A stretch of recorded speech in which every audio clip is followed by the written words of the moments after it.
So today is, how many weeks have we done here? This week 4? Okay. Week 4 on creation from scriptural evidences and my opinion. And so, I just want to mention again, if you disagree with my opinion, that's perfectly fine with me. I'm well beyond being hurt. So if you have a different view, that's certainly fine. And I like to have a discussion.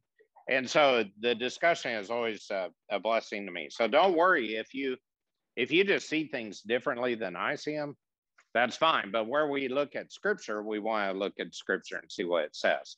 Now, I do want to start with a clarification here in a minute from last week, because I don't want anything weird to be thought of about me. While I like a discussion, you can disagree. I don't want you thinking I'm weird. And so that'd be so strange, And so Johnny's handing out a map right now of Pangea, which we have on the board, which Jeanette put up here for us, and I appreciate that. There are people involved in the production side, so we can mention their names. Yeah, so feels like a sense of freedom all of a sudden. But today's trivia question first, really easy because we're short on time. How long did Noah live? So that's the trivia question. How long did Noah live? I would say when did he kick the bucket, but I'm figuring in 100 years of building the ark, he probably kicked the bucket a few times. I'm just guessing. But he died once. And so that's what we'll go with. I always thought that was a weird euphemism or idiom, whichever that would be, for dying. We were discussing the other day what a strange expression, eat your heart out, is. I have yet to know, and I've dealt with a lot of people with hearts and heart issues, and not one of them has eaten their heart out. And it's an interesting expression. So, yeah, well, good for you. I'm glad you probably have mine, which is great. So, I remember when I was young, and my dad pulled the giblets out, that nice neck and heart, and I'd think, how do I run the other way? That never appealed to me very much. So. Never quite understood working on the neck for an hour and a half, try to get the meat off. But other than that, I do. So who's got the answer? Yes, we have a hand. It's a team. Okay, 950 years. Yes. So we can look at Genesis 9:28. After the flood, Noah lived 350 years. Altogether, Noah lived 950 years, and then he died. And we're going to talk about longevity and controversies of creation longevity, possibly here in a moment. But I do want to make a clarification. Last week, I was talking about Job and Satan wandering to and from, Job being from the land of Uz in the east. And he was a righteous man, the most righteous man in the east. And talking about how I think, personally, Eden was the landmass that we'll talk about here in a minute with Pangea. Eden was the landmass. There was the Garden of Eden, where Adam and Eve were, and where the tree of the knowledge of good and evil was, and where the tree of life was and is, because I think Eden now is the Garden of Eden is now represented by heaven, and heaven was represented by the Garden of Eden, going both ways there. But I think that the landmass, so if you pictured this being the landmass, we would call this Eden. And in the east of Eden, there were some people, when Cain left, as we talked about last week, when Cain left the garden and murdered Abel, and then moved east to the land of Nod and built cities. Why would you build a city if there's nobody around? And so I think that people like Job were out there because God is a creator. And, when we think about filling the earth, and when God said, be fruitful and multiply, fill the earth with more of your kind, that is procreation. That is matching up DNA to where another soul is created by God, but another body is produced through that DNA configuration and growth. And that is procreation. What God does is creation, which is to create someone from no one, or something from nothing, or something better from something different. or any of those things that he does. He is the creator. So I don't feel like God is limited in his creation by only placing Adam and then Eve as people and having only procreation produce more. And part of that is, when Adam and Eve left the garden, and then Cain killed Abel, and then Cain and his wife went to the land of Nod and built cities. And I don't, really think that that would be another child of Adam and Eve, because I think it would be, as it is important now, to have a mixing of genes, or else there's a lot of defect in that gene mix. I think God had a plan that was for different created individuals to be present. So having said all that, I think that Job was the most righteous man in the East in the land prior to the flood and the separating of the earth with Tower of Babel and such. Now that's a stretch for some people, and that's fine. And I have no problem with that, just a minute. But that's not to say that I think that Job was able to live through the flood as a righteous man. I think that he lived prior to the flood. And if he lived after the flood, I also think he was a man of the East, created by God. And I'll go into that a little more in a minute. Yes. That's a stretch. Yeah. Because, as I said already.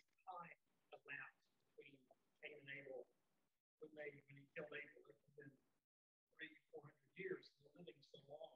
Mm-hmm. And another problem that God created more with DNA. Adam called his wife the mother of all the living. Sure, that's true too. And I agree with that.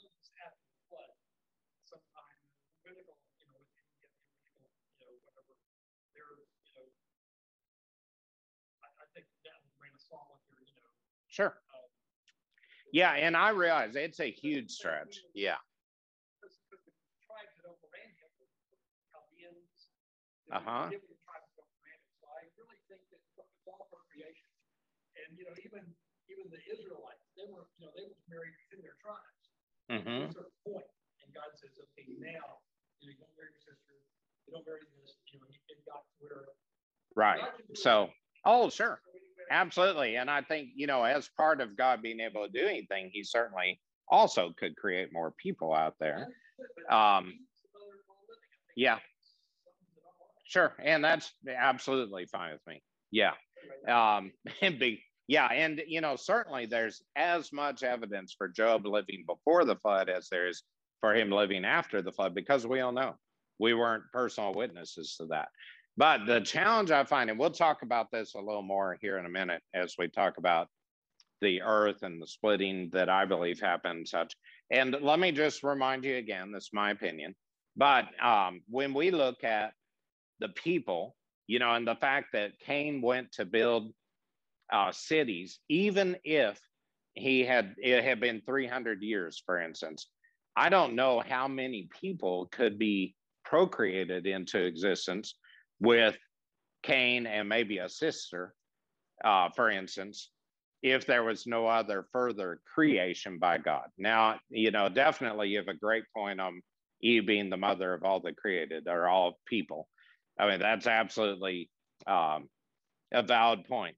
But I also think that if we're talking about cities of people and the land of Nod being a region with cities, we're not talking about a city. We're talking about a grouping of, an empire, if you will.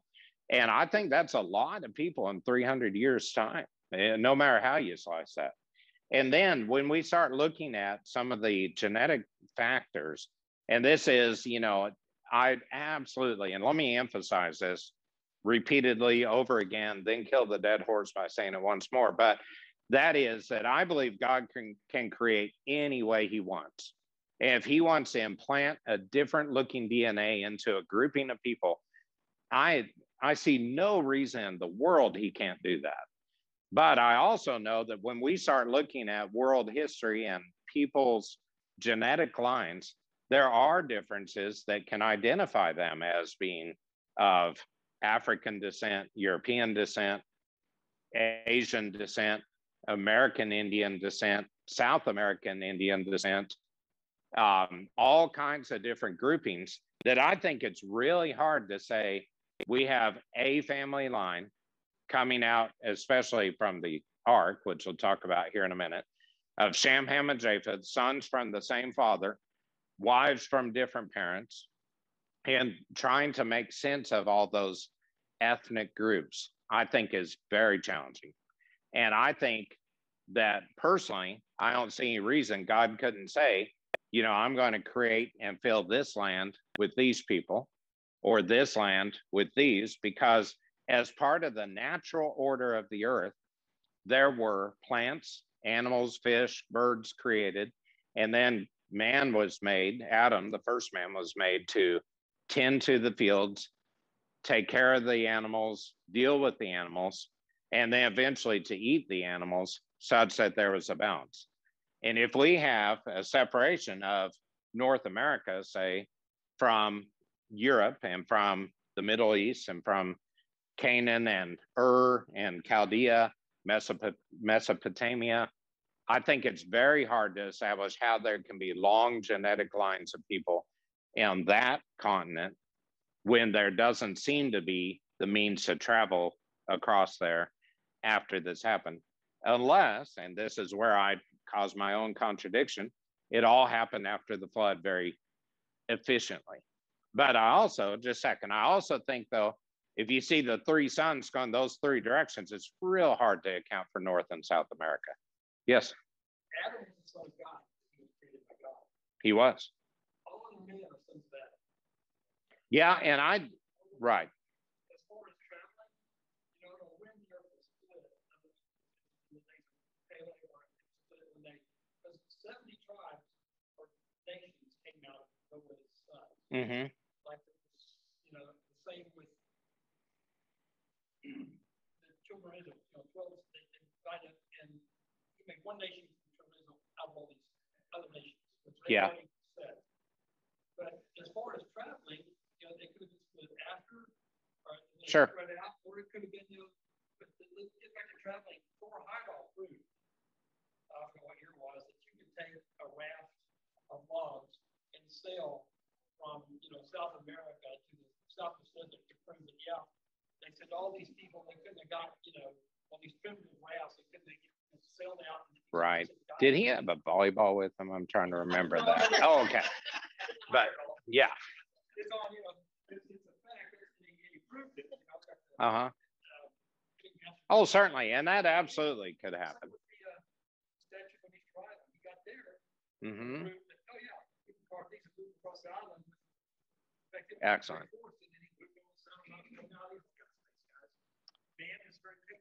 Well, and I do agree with that. And the resilience to live in an area where there's food and such is absolutely true. And I certainly think there were Viking journeys across the North Atlantic, because that's not that great a distance for people who can deal with harsh conditions, which they could.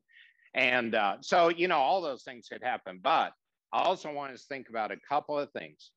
And these are scriptural issues. One is that, you know, when we look at Job and Uz and his land and and Satan moving to and fro on the earth, that seems a bit different than what other human experience has been. And if that happened during the land of Eden, and even if Job was, say, a great grandson of Adam and Eve, that's all fine with me. But I also think there were a lot of people out there and a lot of raiders, a lot of army parties.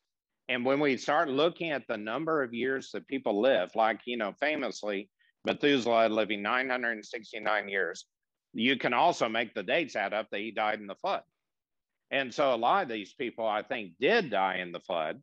But I also think there were a lot of people around that you can't really account for very easily with 7 generations. Having said that, because there are 7 from Shem to Noah, and there are 7 from Cain to the guy whose name I forget all of a sudden, but it's in Genesis. Let me look here real quick.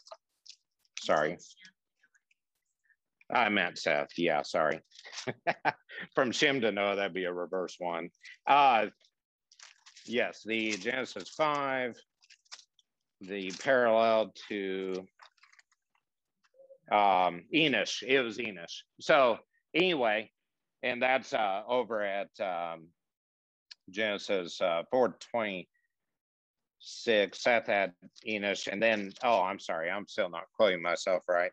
Lamech going down, or not? Lamech was Shem's line. Well, never mind. I've confused myself. But 7 generations listed there, and then there are 7 from Cain on down too. Who's the guy that killed someone? Say, be cursed 7 times more. Lamech. Okay, it is Lamech. Okay, sorry. I just couldn't spot the verse. I think I just said as I walked away. Genesis 4:19. Okay. But anyway, sorry for the confusion there. But when we look at that, it reminds me of when we look at the genealogy of Moses, for instance, and we can look at that real quickly here at Exodus. And I don't mean to get into a big debate about Moses and Aaron and Miriam, but chapter 2, verse 1 of Exodus, a man of the house of Levi married a Levite woman, and she became pregnant and gave birth to a son. And then they put him in the river. Pharaoh's daughter got him, etc. And then we go down to looking at the family record over at Exodus 6, verse 14. These are the heads of the family, sons of Reuben, and he goes through those. The sons of Simeon, verse 15. The sons of Levi, verse 16. This is Genesis 6:16. These are the names of the sons of Levi according to the records: Gershon, Kotham, and Merari. Levi lived 137 years. The sons of Gershom were Libni and Shimei, so that's the 2nd generation. Sons of Kohath, which was a brother of Gershon, so they went on down. Then the sons of Merari were Mali and Mushi. That's all 2nd generation. These are the clans of Levi according to their records. Amram married his father's sister Jochebed, who bore him Aaron and Moses. Amram lived 137 years. So that'd be a 3rd generation after Levi. Now, Levi was not in the original slavery group that happened after the people forgot about the generation of Joseph. He was in the generation of Joseph. And so that would leave a 2nd generation person of the Israelite nation in captivity to have the son Moses and the son Aaron and the daughter Miriam, who ended up rescuing the Israelites from their slavery. How many years were they in slavery? Exodus 12, 430 years. So at 430 years, Moses was about 80 years old. So that puts Amram and Jochebed giving birth to Moses at 350 years of slavery. And here we read Amram lived 137 years total. And so that puts his father being alive for about 300 and somewhere around 350 years, assuming he wasn't born. Moses wasn't born the day of his grandfather's death. So I'll say 300 years. Does that add up? Well, no. And the reason is, save a little stress for you for a minute.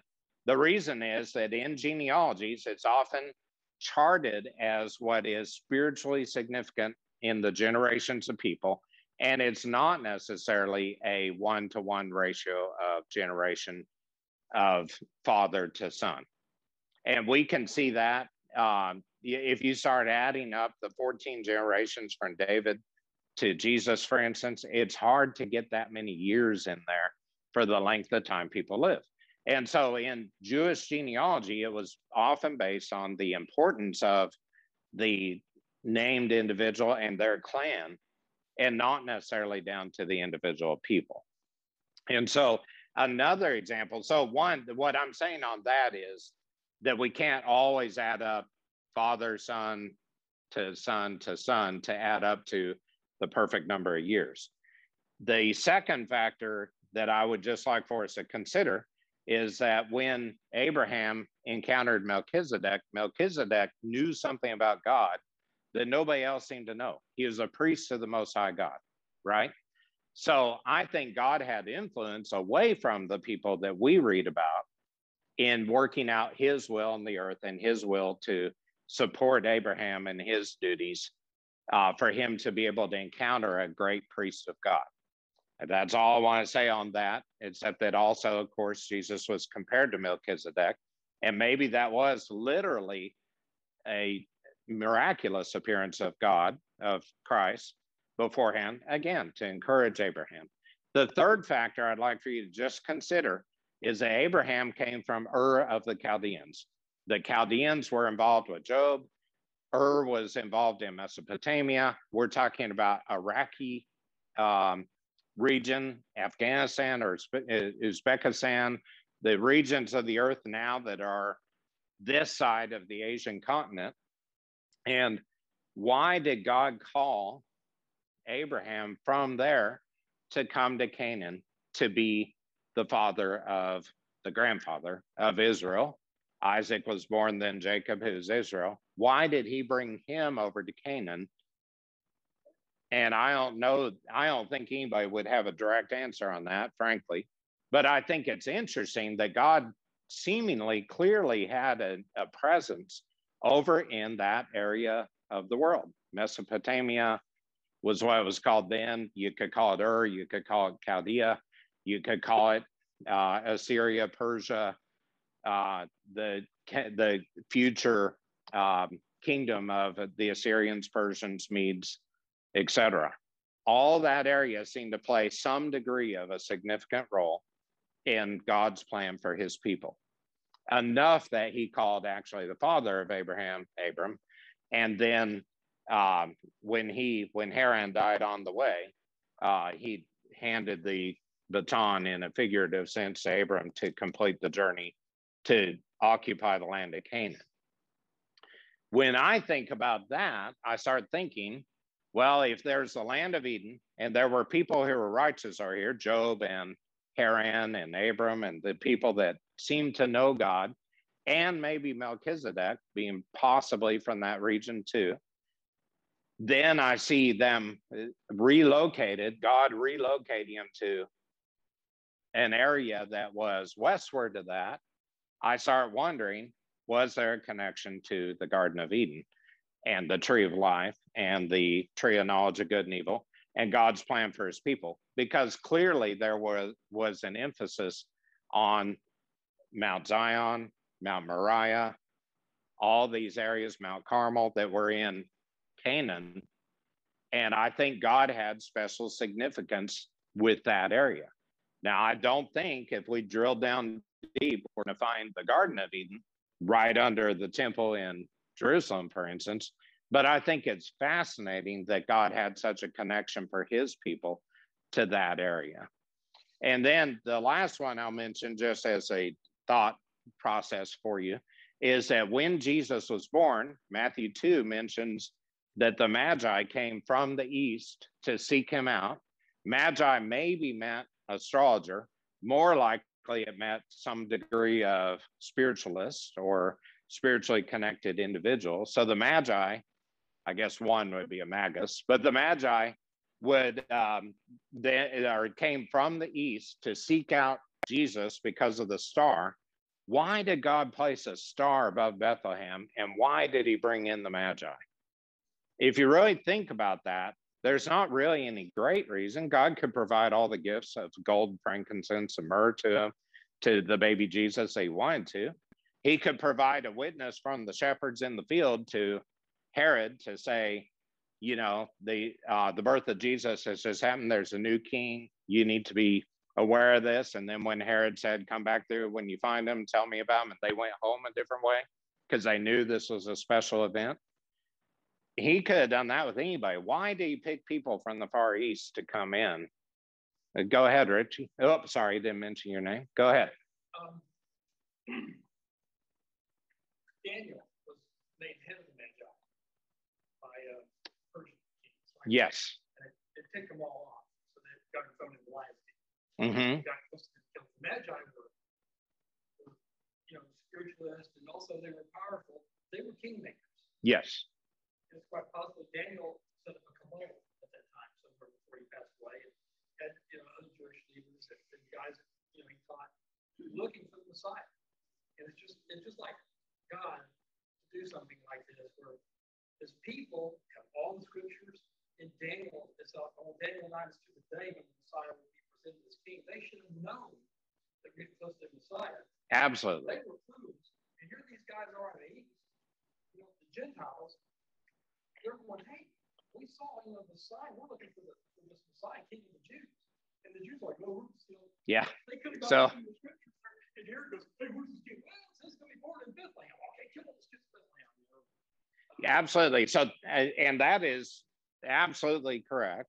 What he's saying, just for the sake of the tape, is if we look at Daniel being the head of the Magi initially, he could have had a grouping that was a follower of God's plan for mankind, and that they were kingmakers and were involved in the process of the king. So, of the ultimate king, Jesus Christ. So when we think about all those things, all those stories put together, my thought, and this again, just my opinion is that God placed worship to him, people who knew him and knew to worship to him in multiple areas of the earth and multiple continents, because he wanted everyone to know that it was clear that his son came for our salvation. And he was meant to save all of us. The blood of Christ sufficient for all.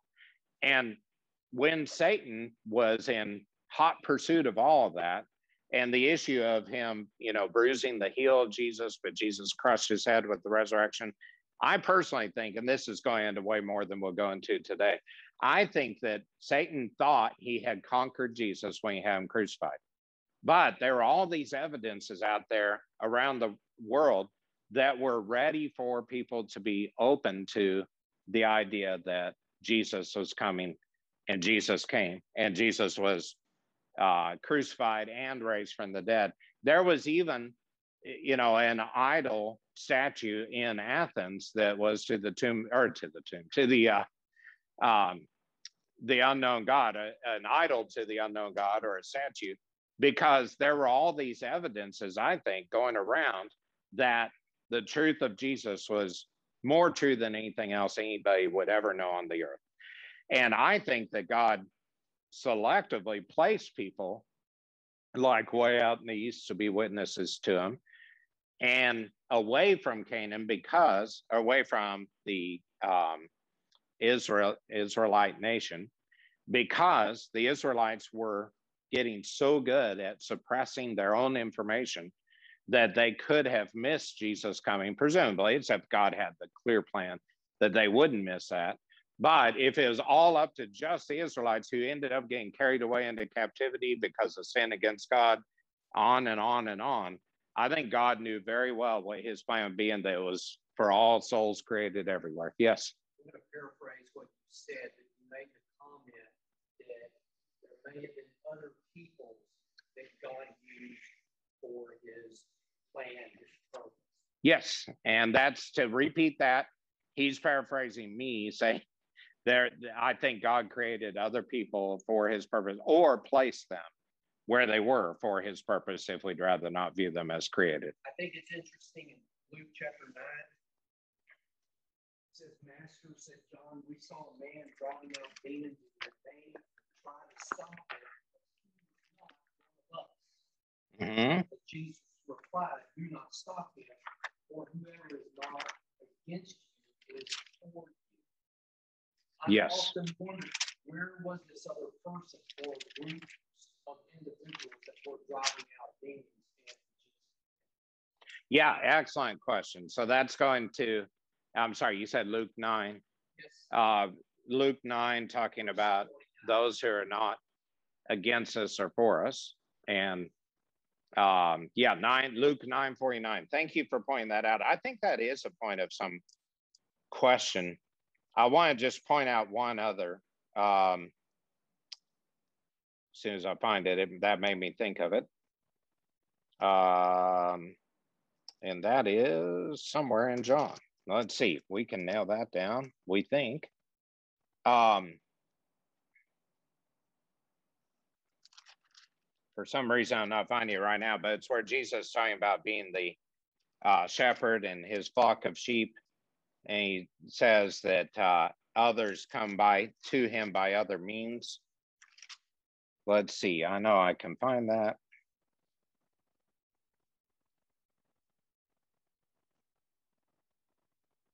Oh, yes. This is John chapter 10, verse 14. I am the good shepherd. I know my sheep, and my sheep know me. Just as the Father knows me, and I know the Father, and I lay down my life for the sheep. I have other sheep that are not of this sheep pen. I must bring them also. They too will listen to my voice, and there be one flock and one shepherd. Yeah, I think we all view that as Gentiles being brought into the kingdom, which they were. I guess we're Gentiles. I don't know. I did a genealogy test. I'm 1% Jewish, but that leaves me 99% of being available as a Gentile in the kingdom of God. But I think it's clear, though, that the plan from the beginning, this wasn't like one day God said, hey, I'm going to send Peter a vision, have him go teach the Gentiles. I think this was always the plan. And therefore, when if some of the groundwork was laid, that God's in charge, I think that makes good sense. Now, I am going to go, because we have a map on the board, I'm going to go to this now, and we'll talk about the earth and time. And so at Genesis, we read about, in Genesis 2, about the various waters and rivers starting at 2:10, and then talking about maybe how the earth was. A lot of this is my opinion. Again, I just want to make sense of that. But I also think it makes great sense when you look at the earth, when you look at patterns on the earth, when you look at timing of how much history goes by in a setting according to scripture. And so last week, I briefly alluded to the idea of there being a different sort of a dome on the earth before there was rain that protected the earth from sun's radiation and the aging process so people could live longer. And I mentioned briefly that perhaps the earth rotated in a different way so that time seemed to be different. And maybe that time was different so that the earth could be filled with a lot of people procreated by humans, such that these guys live 600 to 969 years routinely, but that year may have been a different rotation around the sun than the way we think of it. So that's one possibility I just want you to think about. So let's say, just as a wild example based on no real numbers whatsoever, then set the earth rotating around the sun 365 days and us calling that a year, that the earth rotated around the sun, let's say for what we would now call 15 years. And so in the scheme of life, you could see different lengths of life and the same type of season decay process to the human body. That I may not have said that right, but it may add up to more years going around the earth, or maybe I should have said that the other way. Not that it'd take 15, but 1/15 of a year. All of a sudden, I can't think anymore. But but I think maybe the rotation could have been different, such that time was just a different factor. And when we think about time, I think there are a couple of things we have to throw out there and ponder, and that is geologic evidence of fossils and sediment and rates of change on the physical crust of the earth, which is one thing we'll talk about here in a second. And the other, maybe more obvious, and the one I get questions about actually fairly routinely, is how do you account for dinosaurs? And that is one that maybe we have to conquer a little more next week. But I want to mention several things about dinosaurs that I think do add up in the scheme of creation and God's plan for people. But first, I do want to address the issue of time. So turn with me again to Genesis 5. And I'll start at verse 1. This is the written account of Adam's line. When God created man, he made him in the likeness of God. He created them, male and female, and blessed them. And when they were created, he called them man. When Adam had lived 130 years, he had a son in his own likeness, in his own image, and he named him Seth. After Seth was born, Adam lived 800 years, had other sons and daughters. Altogether, Adam lived 930 years, and then he died. When Seth had lived 105 years, he became the father of Enosh. Verse 9, when Enosh had lived 90 years, he became father of Kenan. Verse 12, when Kenan had lived 70 years, he became father of Mahalalel. Verse 15, when Mahalalel had lived 65 years, he became the father of Jared. Verse 18, when Jared had lived 162 years, he became the father of Enoch. When Enoch, verse 21, had lived 65 years, he became the father of Methuselah. Enoch lived 365 years, verse 23. Verse 24, Enoch walked with God, was no more because God took him away. Famous individual for God taking him. Verse 25, when Methuselah had lived 187 years, he became father of Lamech. Verse 28, when Lamech had lived 182 years, he had a son he named Noah. He will comfort us in the labor and painful toil of our hands, caused by the ground the Lord has cursed. After that, he lived 595 years, had other sons and daughters, as they all seem to. Lived 777 years. After Noah, was 500 years old, he became the father of Shem, Ham, and Japheth. All right, so let's think about that. When the average age, I would say, in current and historical life as we know it on earth, that someone can produce a child, meaning that there is a male individual with sperm and a female individual with an egg, is somewhere around puberty at age 13. The reason that in Jewish society there was a bar mitzvah, is what's called today, but a turning out of the home of the young individual was at 13-ish, was so that they could go to work, have a family, and then they were considered mature under Jewish law at 30. At 30, they could speak in the synagogue. And that's why, I believe, that's why Jesus began his ministry at age 30. None of these individuals were anywhere close to age 13 when they had children. They were somewhere around 62 to 500 years old, depending on how you interpret Noah's there, that he maybe was already the father when he was 500 and heard about the ark. And that's okay. That still goes up to 187 for having children.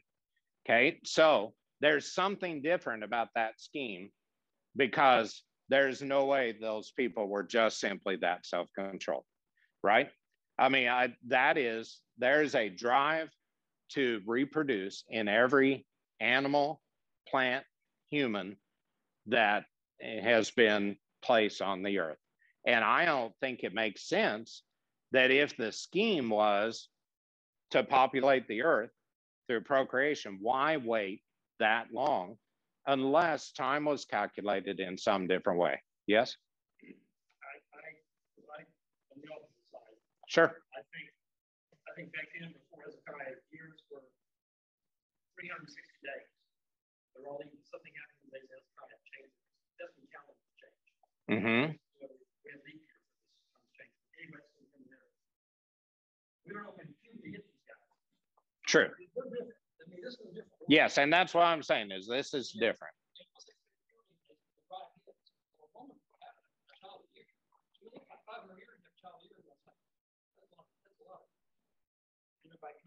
It's only like 487 children. Yeah. And what we're most interested in here is these men that Adam, Seth, Mahalalel, Enosh, Methuselah, Enoch. This is the line of Noah. Yes. This is the line when we get to 6, or we get to Noah. He's the 7th in that line. Yeah. Mm-hmm. When we get to 6, there's something else in the line. Yes. And in fact, if you add up the years for Methuselah and Lamech, they died in the flood, or they died the day before. Yeah, the day before. Right. They probably died in a car wreck the day before, I'm guessing. They were on their way to the farm. Yeah. Yeah. Okay. Okay. Go ahead, and then I'll carry on with my thoughts. Yeah. Uh-huh. Well, it's calculated that or stated that way. Well, how could he be noblest man when he died before his father?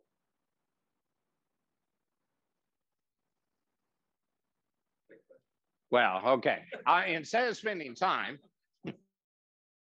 yeah. So Enoch was taken, is all I'd probably say there. But anyway, I'm sure there's more of an answer. But we'll catch that later. But what I do want to mention, though, is just as he was saying, there is something different about this grouping of people. And maybe it was a different year or a different length of the year. Maybe it was just simply that there needed to be more stability in a family than what a 13, 14, 15-year-old can provide if we're going to be, humans populating the earth. And that, I don't know of the many different issues. I don't know, but I do believe that people lived a long time. After this, after the flood, Noah lived 350 more years, but there aren't other examples of people who lived that long after. So if you think about just looking at the earth and maybe a protective biodome or whatever you want to call it, and the fact that it had not rained, and the fact that a little change in the earth does make a big difference, I think it is very plausible that it was the flood itself that altered time for individuals living on the earth, or creatures of all sorts, and that God also used that to alter the scenery because of the proximity of the Tower of Babel to these events occurring as well. And so all this seems to be, in my mind at least, relatively combined together with the fact that God was so frustrated with people because people had forgotten God. And, with the exception of Noah. So let's look at a couple of verses while we have a couple of minutes. So chapter 6, verse 1, Genesis. When men began to increase in number on the earth and daughters were born to them, the sons of God saw that the daughters of men were beautiful. They married any of them they chose.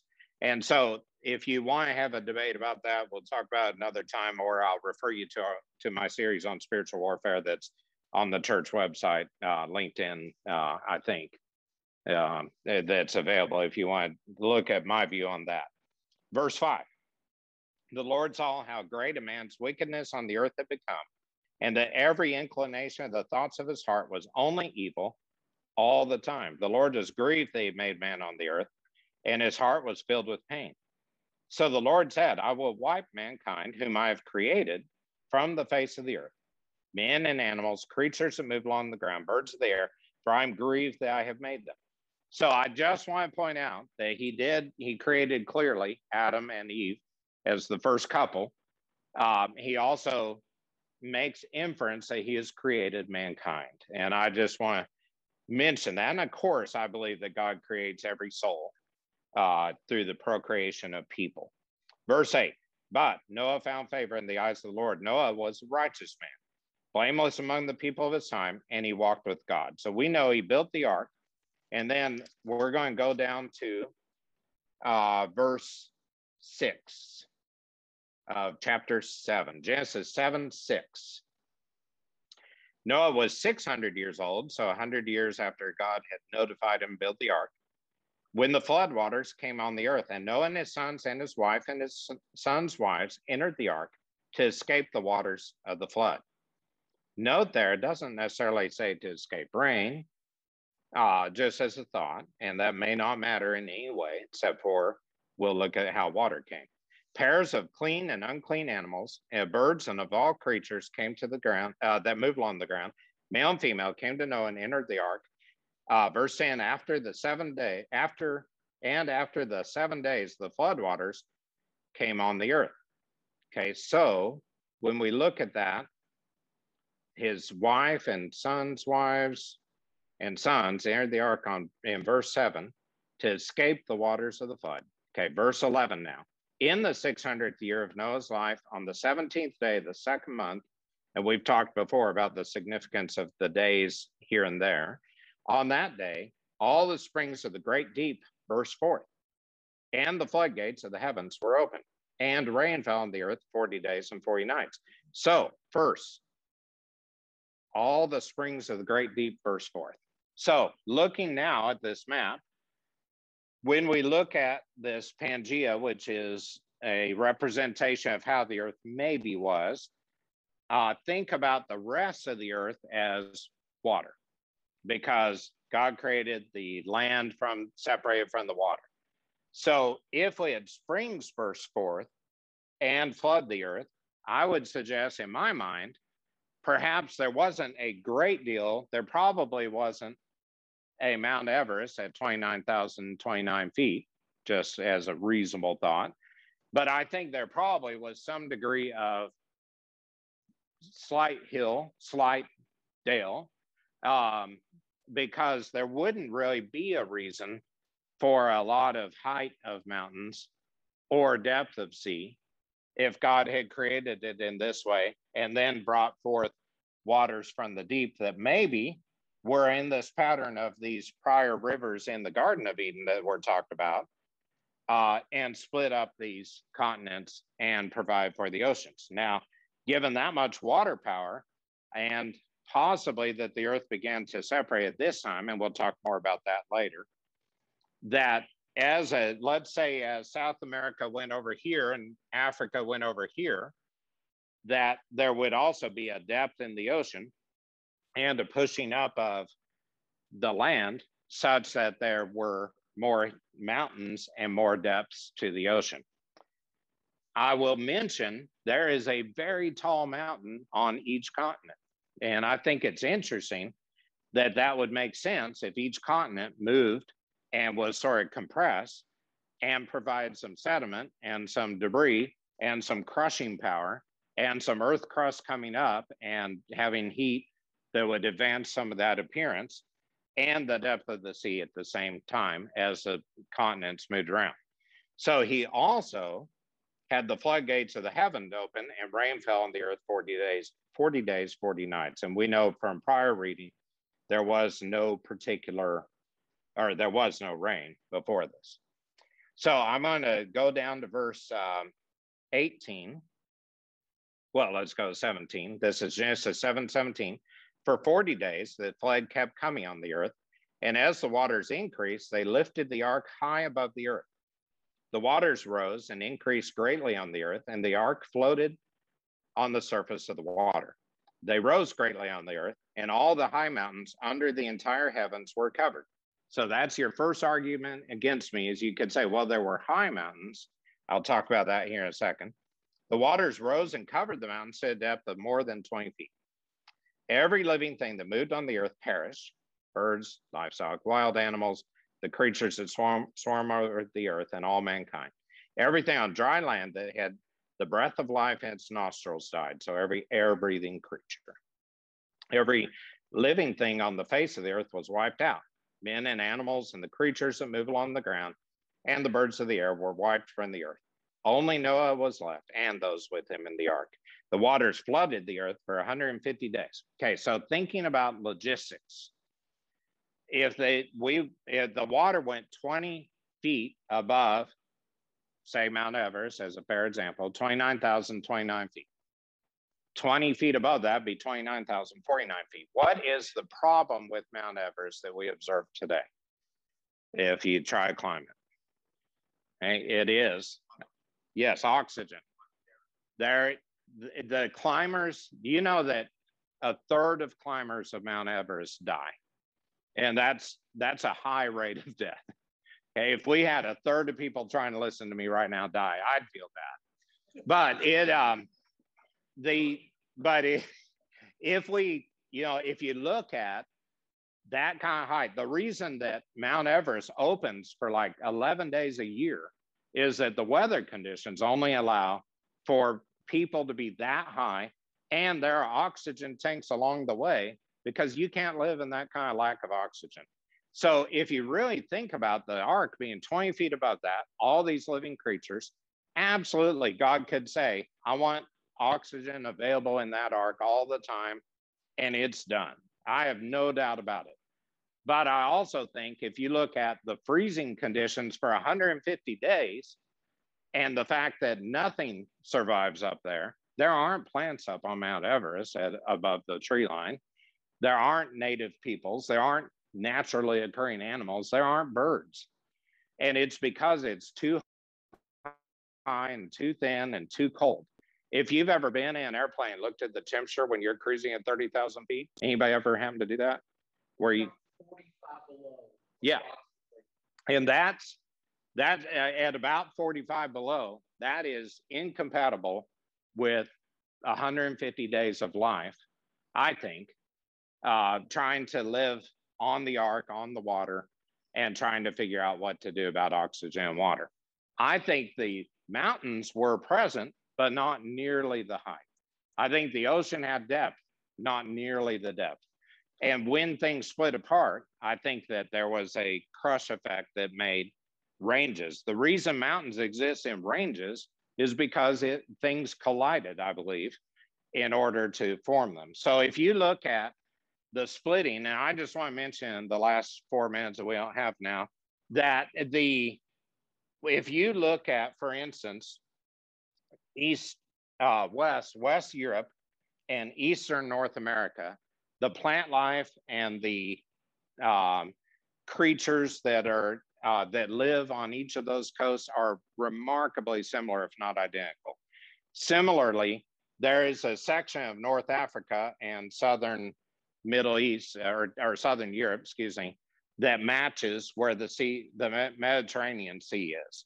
The East Coast of South America and the West Coast of Africa have markedly similar plant life.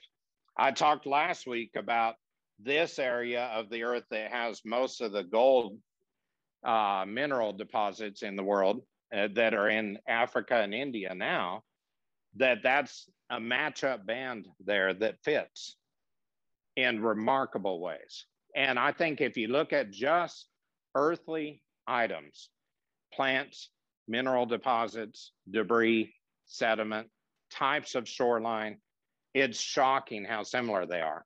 There's a continental shelf off the coast of West Northern America, west part of the United States, that matches virtually perfectly with the continental shelf that's east of Europe and the United Kingdom. And it's just amazing how well those things fit. So if you look now at 6 months, give or take, actually, I guess now nearly 7, 6 months ago, I'll say though, we were at 0 degrees here. We had snow, ice. 6 months later in August, we had 100 degrees. 100-degree swing in 6 months based on this little bit of rotation of the earth. If you've ever tried to pay attention to why a season exists as a season and where the sun meets the Tropic of Cancer and the Tropic of Capricorn for the winter solstice and the summer solstice, respectively, it is a minimal difference of where the sun is 93 million miles away, providing us with 100 degrees of temperature difference, both ranges of which some people purport to be survivable. And we survive it because we have heating and air conditioning, but people can survive 0, people can survive 100, but we're in a realm where we can survive those things. And the way the earth is tilted and rotated now, very minimal difference in where the sun actually shines from 93 million miles away. That is a long distance. And if you think about, perhaps God placed the earth a little differently to where there was a longer day, or a different day, excuse me, I keep saying longer, I don't really mean longer. Longer life is what I mean. And then with the flood and the rotation of the earth being different because continents moved apart, oceans got deeper, and the land masses got higher, I think it makes sense that that could rotate enough of the earth to make the length of life, the seasons different. Next week, and I apologize for keeping you long, I'll talk about dinosaurs and creatures, but I also just want to mention, while we're mentioning this at the moment, that if you look at the just kind of the rotation of the earth and the bare minimum difference, there also are regions where some people live today and some people just cannot live. You don't go live in Antarctica without reams of support from all kinds of products you bring in. You don't live in the middle of Greenland. The population of Greenland every person in Greenland lives within, I think it's 55 miles of the coast. And it's a huge landmass, but it's a wasteland because it's cold and different. And I think, you know, the way God designed it so that we could live in areas where we can survive and where people, you know, can be out on a different continent and still have a similar weather pattern. I think it's just an amazing plan by God, the way he designed the earth and split the earth into different segments. So I'll stop there because we're running late. Sorry about that. But thank you for all the comments, and we'll pick up on dinosaurs and creatures next week.